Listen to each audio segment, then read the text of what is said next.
সালমান খানের ভাগান্দার ডিয়াস্টার হওয়ার পর লোকে এটা ধরে নিয়েছিল যে তার ক্যারিয়ার শেষ হয়ে গেছে। তার কারণ তার লাস্ট হিট সিনেমা ছিল টাইগার জিন্দায় ক্যাটরিনা কাইফের সঙ্গে। সেটা প্রায় এক যুগ আগের ঘটনা, 2017 সালে।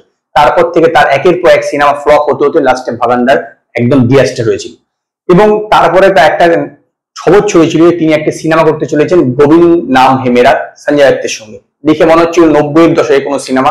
তো তখন ফ্যানরা আরো ডিসঅ্যাপয়েন্টেড হয়ে গেছিল যে সালমান খানের পক্ষে বলে আর কোনোভাবেই কামব্যাক করা সম্ভব হবে না, সালমান খানের ক্যারিয়ার শেষ।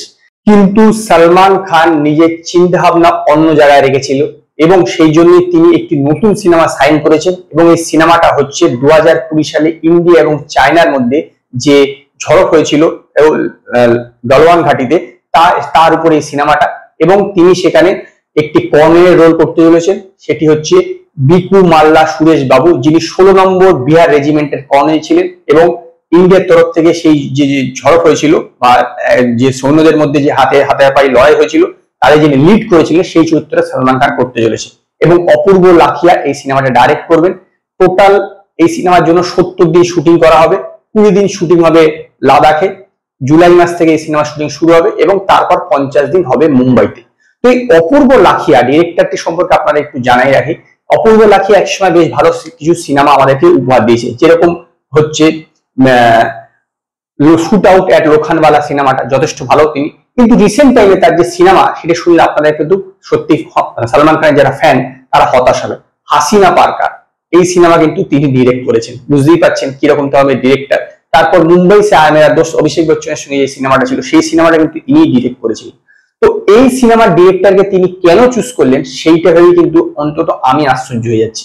এবং এই অপূর্ব লাখিয়া একজন বলতে পারে রিসেন্ট টাইমে ফ্লপ ডিরেক্টর। হতে পারে যে সালমান খানের সঙ্গে কোনো হিট ডিরেক্টর কাজ করতে চাইছে না, সেই জন্যই এই ডিরেক্টরকে চুজ করতে তিনি বাধ্য হয়েছেন।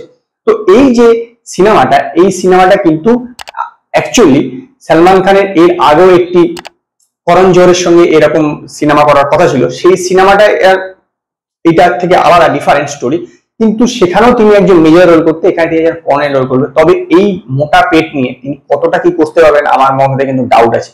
আর মাত্র কয়েকদিন সময় আছে, শোনা যাচ্ছে তিনি তার ফার্ম হাউসে নাকি আলাদা শরীর চর্চা করছেন এবং কি করছেন সেটা তিনি বলতে পারবেন। এর স্ক্রিন প্লে লিখছে সুরেশ গান্ধী, চিতান নায়ার এবং চিতান শাহ, এবং চিতান শাহ ডায়লগও লিখছে। তো এই নতুন টিম নিয়ে সালমান খানের কাজ করাটা আমার মনে হয় যথেষ্ট রিস্কি। যদিও এটা সালমান খানের হোম প্রোডাকশন, কিন্তু এতে ফাইন্যান্সার হচ্ছে জিও স্টুডিও। কারণ সালমান খানের সঙ্গে এই যে মুকেশ আম্বানি আছে তার ছেলেদের ভালো সম্পর্ক, সালমান খান তাকে রিকোয়েস্ট করেছে এবং সেই জন্য তারা এটা ফাইন্যান্স করতে রাজি হয়েছে। সিনেমাটি বড় বাজেটের হতে চলেছে এবং শোনা যাচ্ছে যে 2026-এ ঈদকে এরা টার্গেট করেছে। যদিও এখনো পর্যন্ত ঈদে কিন্তু একটি সিনেমা অ্যানাউন্স হয়েছে ধামাল 4 অজয় দেবগনের। তো অজয় দেবগনের সঙ্গে সালমান খানের যথেষ্ট ভালো সম্পর্ক। তো আমার মনে হয় না যে এই সিনেমাটা 2026-এর ঈদে আসবে, বরং আরো পরে কখন আসতে পারে। এটাও হতে পারে 2026-এর যে দিওয়ালি বা অন্যান্য সময় কোনো রিলিজ করতে পারে বা অন্য কোনো টাইমে। কিন্তু এই সিনেমার শুটিং যে 2025 সালে মানে এই বছরের জুলাই মাস থেকে শুরু হবে এটা কনফার্ম। তবে আমার মনে হয় সালমান খান যথেষ্ট একটি ব্লান্ডার করে ফেলেছে এই অপূর্ব লাখিয়াকে ডিরেক্টর হিসেবে নিয়ে। কারণ তার রিসেন্ট টাইমে তিনি যে সমস্ত সিনেমা বানিয়েছেন সমস্ত সিনেমায় সুপার ডুপার ডিজাস্টার হয়েছে। ইভেন সালমান খানের এরকম একটি রোল করা, একজন সৈনিকের রোল করা, কর্নেল রোল করা এবং সেই হাই অল্টিটিউডে গিয়ে শুটিং করা, অ্যাকশন করা, তার পক্ষে 60 বছর বয়সে এসে বিশাল কঠিন ব্যাপার হয়ে যাবে। ইভেন তার এত বড় ভুঁড়ি নিয়ে রিসেন্ট আপনারা দেখিয়েছেন এই যে তার কি অবস্থা হয়েছে চেহারাটা। তো দেখা যাক যে সিনেমাটা কিরকম হয়। তবে আমি এই সিনেমা সম্পর্কে বিশেষ আশাবাদী নই, যতই এটা দেশাত্মবোধক ব্যাপার থাকুক না কেন।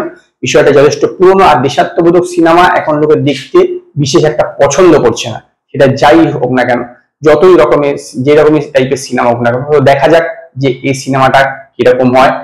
তো আজকে এই পর্যন্ত। যদি আপনাদের এই ভিডিওটি পছন্দ হয় ভিডিওটিকে লাইক করবেন, কমেন্ট করবেন, শেয়ার করবেন এবং নতুন নতুন আপডেটের জন্য আমার চ্যানেলকে সাবস্ক্রাইব করবেন।